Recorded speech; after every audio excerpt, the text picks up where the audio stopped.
First reading. Exodus chapter 19 verses 2 to 6. After they made the journey from Rephidim and entered the wilderness of Sinai. They then pitched camp in the wilderness, while Israel was encamped there in front of the mountain. Moses went up to the mountain of God. Then the Lord called to him from the mountain, saying, "This is what you will say to the house of Jacob. Tell the Israelites, you have seen how I treated the Egyptians and how I bore you up on eagle's wings and brought you to myself. Now, if you obey me completely and keep my covenant, you will be my treasured possession among all peoples. Though all the earth is mine, you will be to me a kingdom of priests, a holy nation." The word of the Lord.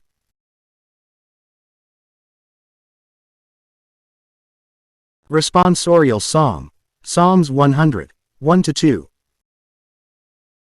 3. 5. We are his people, the sheep of his flock. Shout joyfully to the Lord. All you lands, serve the Lord with gladness. Come before him with joyful song. We are his people, the sheep of his flock.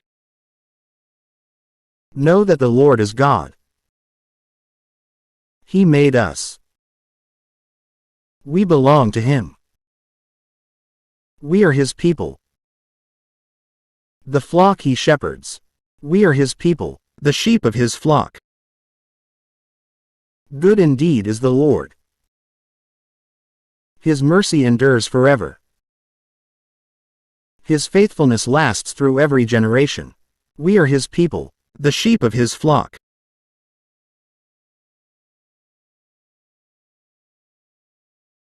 Second reading. Romans 5, 6-11. Brothers and sisters, for Christ, while we were still helpless, yet died at the appointed time for the ungodly. Indeed, only with difficulty does one die for a just person.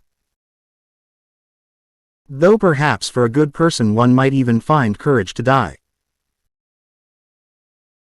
But God proves his love for us in that while we were still sinners Christ died for us. How much more then, since we are now justified by his blood, will we be saved through him from the wrath? Indeed, if, while we were enemies, we were reconciled to God through the death of his Son, how much more, once reconciled, will we be saved by his life? Not only that, but we also boast of God through our Lord Jesus Christ, through whom we have now received reconciliation. The word of the Lord. Gospel, Matthew 9:36-10, 8. At the sight of the crowds, his heart was moved with pity for them because they were troubled and abandoned, like sheep without a shepherd. Then he said to his disciples, "The harvest is abundant but the laborers are few, so ask the master of the harvest to send out laborers for his harvest." Then he summoned his 12 disciples and gave them authority over unclean spirits to drive them out and to cure every disease and every illness. The names of the 12 apostles are these. First, Simon called Peter, and his brother Andrew, James, the son of Zebedee, and his brother John, Philip and Bartholomew, Thomas and Matthew the tax collector, James, the son of Alphaeus, and Thaddeus, Simon the Cananene, and Judas Iscariot who betrayed him. Jesus sent out these 12 after instructing them thus: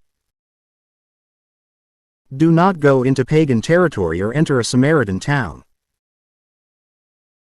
Go rather to the lost sheep of the house of Israel. as you go. Make this proclamation. The kingdom of heaven is at hand. Cure the sick. Raise the dead. Cleanse lepers. Drive out demons. Without cost you have received, without cost you are to give. The Gospel of the Lord.